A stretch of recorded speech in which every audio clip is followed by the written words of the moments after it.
क्या हाल है भाई लोग, welcome back to the channel. और इस वीडियो में हम लोग बात करेंगे करंट मार्केट क्रैश की। ये मार्केट क्रैश क्यों हुआ है, उसका नंबर वन रीज़न क्या है, और ये मार्केट कब तक रिकवर होने के चांसेस हैं और क्यों रिकवर होने के चांसेस हैं, right. So welcome back. And I think ये क्रैश स्टार्ट हुआ कल से जो ये न्यूज़ आई है, क्या न्यूज़ मैं बताता हूँ। बट ये बिटकॉइन 47 के आसपास ट्रेड हो रहा था और सीधे यहाँ पे रेड कैंडल बनी है जहाँ पे यहाँ पे 43,000 पे आ गया है। ये कल की बात है और ये सब स्टार्ट हुआ है इस न्यूज़ के बाद। सो बेसिकली एक कंपनी है जिसका नाम है एवरग्रैंड।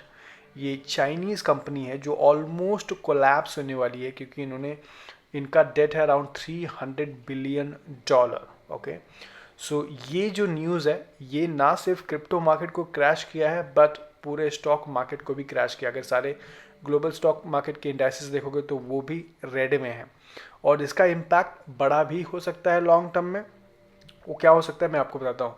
फर्स्ट ऑफ ऑल, ये जो यूजुअल मार्केट क्रैश है, right, so of course bitcoin crash हुआ है तो ऑल्ट कॉइन्स डेफिनेटली उसको फॉलो करेंगे। ऑल्ट कॉइन्स इंडिपेंडेंट हुए नहीं है फिलहाल, तो इथेरियम 3000 पे आ गया, कार्डानो 2.16 पे आ गया, सोलाना 143 पे आ गया। सो बहुत सारे ऑल्ट कॉइन्स डेफिनेटली यहाँ पे बहुत डिस्काउंट्स पे है। बट अगर क्रिप्टो की बात किया जाए तो this is not something new. I mean कुछ ना कुछ क्रिप्टो को रीज़न चाहिए होता है कि मे बी वेल्स ने कोलैप्स किया, मे बी प्राइस मैनिपुलेशन हुआ, मे बी दिस हुआ, right. But this is nothing new. Every time मैंने आज ट्वीट किया था कि जब भी बिटकॉइन को एक नया ऑल टाइम हाई बनाना रहता है तो सबसे पहले वो पुल बैक करता है, पहले वो पीछे लेता है। एंड लास्ट जो बिटकॉइन का ऑल टाइम हाई था वो $62,000 था, $64,000 था। और मे बी अगेन यहाँ से करेक्शन होने के बाद अगर फिर से यहाँ से जंप होना चालू होता है तो मे बी 64 क्रॉस करेगा। तो बेसिकली बिटकॉइन का तो ये आई मीन क्रिप्टो मार्केट में बहुत यूजुअल है, राइट। बट इस बार थोड़ा ये जो इंसिडेंट है ये थोड़ा डेफिनेटली डराने वाला है क्योंकि ये जो कंपनी है ये नंबर वन कंपनी है चाइनीज़ की, आप बोल सकते हो, एवरग्रांड। एंड ऑफ कोर्स इसीलिए ये लोग न्यूज़ में है। So it's a big company और ये लोग they are almost going to follow for bankruptcy क्योंकि ये लोग 300 बिलियन इनका डेट में दिखा रहा है, राइट। और यूजुअली होता क्या है कि जब ऐसी बड़ी कंपनी कोई ऐसा डेट के लिए फाइल करती है या फिर बैंक्रप्सी के लिए फाइल करती है तो उसका जो इम्पैक्ट है पूरा ग्लोबल मार्केट पे पड़ता है। आप सोचो कि ये एक छोटी सी न्यूज़ ने पूरे global market I mean US stock market को भी इम्पैक्ट कर दिया है, राइट। एंड काफ़ी लोग इसको बोलते हैं ये वाला मोमेंट। देखो काफ़ी लोग, अगर आप देखोगे इसको सर्च करोगे तो आप बोलेंगे, काफ़ी लोग जो एक्सपर्ट्स हैं, जो ट्रेडिशनल फाइनेंस के एक्सपर्ट्स हैं, जो बैंकिंग के एक्सपर्ट्स हैं, वो लोग क्या बोल रहे हैं कि Evergrande seems like China's Lehman moment. China's Lehman moment क्या है, मतलब एक लीमन ब्रदर्स करके बैंक था, इन्वेस्टमेंट बैंक, जो 2008 में था, जो कोलैप्स हो गया था और उसकी वजह से पूरा रिसेशन आ गया था ग्लोबल मार्केट में। इंडिया में भी रिसेशन आ गया था, बहुत सारी कंपनीज लोगों को जॉब से निकाल रही थी, मार्केट में पैसा नहीं था, स्टॉक मार्केट सब क्रैश हो गया था, राइट। ये एक कंपनी की वजह से, एक बैंक की वजह से। बट ऑफ कोर्स इनका अमाउंट बहुत बड़ा था, आई थिंक 600 बिलियन समथिंग था, आई गेस। उसके कंपैरेटिवली इसका अमाउंट बहुत ही कम है, $300 बिलियन है और ये चाइनीज़ कंपनी है। तो I am not sure Chinese company का कोलैप्स होने का असर कितना पड़ सकता है world wide. Of course US bank का हिसाब किताब अलग होता है।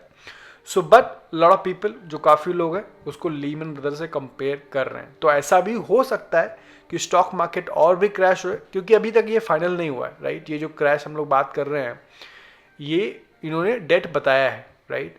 बट मे बी इनको बेल आउट मिल जाएगा चाइनीज़ गवर्नमेंट से, मे बी इनको बेल आउट नहीं मिलेगा। तो अभी भी ये कंपनी रनिंग है।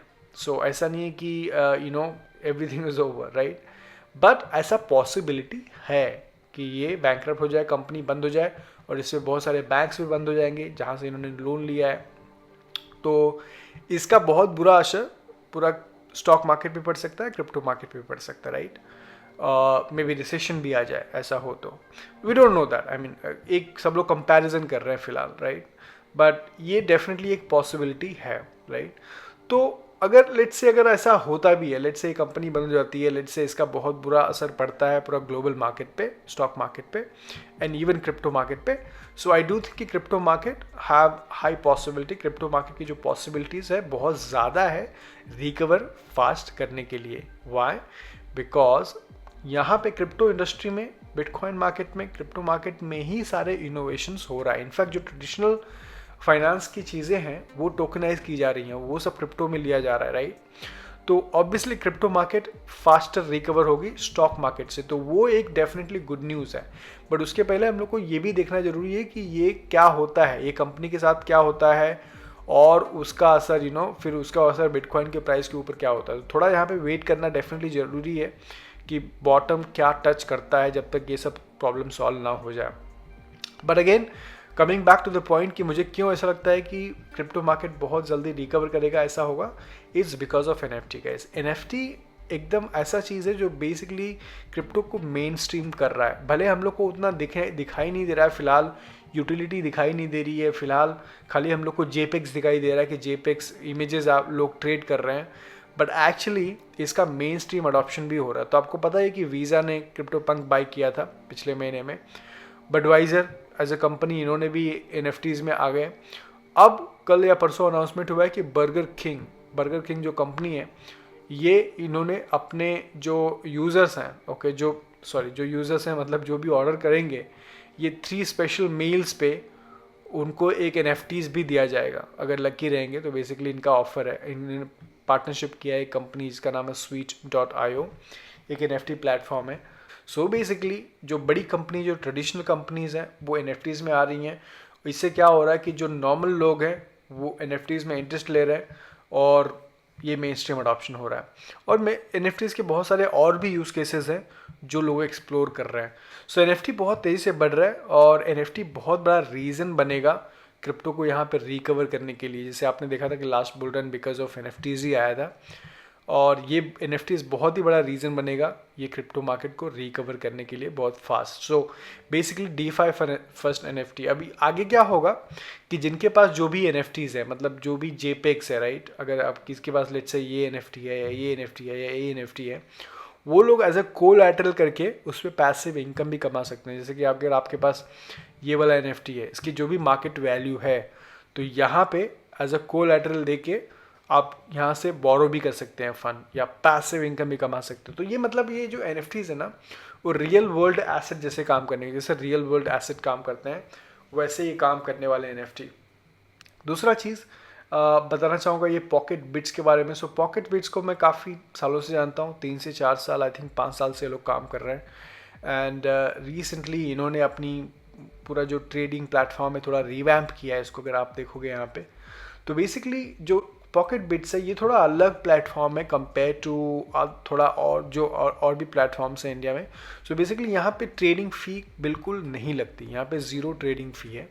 बट ऑल्सो यहाँ पे कोई ऑर्डर बुक नहीं है। तो बेसिकली यहाँ पे अगर आप ट्रेडिंग करने जाओगे तो आपको सीधा यहाँ पे एक फिक्स्ड प्राइसेस मिलती है बिटकॉइन और इथेरियम की, और वहाँ पे आपको बाय और सेलिंग करना होता है। और सबसे बढ़िया चीज़ ऑफ कोर्स ये है कि जिसको भी अगर मतलब ज़्यादा बिटकॉइन खरीदना है या इथेरियम खरीदना है तो उसके लिए प्राइसेस सेम ही रहता है, क्योंकि ऑर्डर बुक की तरफ से जाना नहीं पड़ता, क्योंकि ऑर्डर बुक में आपको अलग अलग प्राइसेस भी मिल सकती है, राइट। तो यहाँ पे एक ही प्राइस में आपका बड़े अमाउंट का आप जिसको भी बिटकॉइन और ईथ खरीदना है वो खरीद सकता है। बट ट्रेडिंग फी यहाँ पे ज़ीरो है। तो यहाँ पे अगर आपको ट्राई करना है तो आप ट्राई कर सकते हो। यहाँ पे मेरा रेफरल लिंक है डिस्क्रिप्शन में। अगर आप KYC करोगे इस प्लेटफॉर्म पे जाके तो आपको 100 रुपीज़ मिलेगा भी यहाँ पे एज ए क्रेडिट KYC करने के बाद। सो बाकी let me know what you think about this market conditions. Do you think कि ये बहुत बड़ा रीज़न हो सकता है मार्केट क्रैश के लिए, और आपका स्ट्रेटजी क्या है इस मार्केट में? Thank you so much for watching and I will see you in the next video. Take care, good night.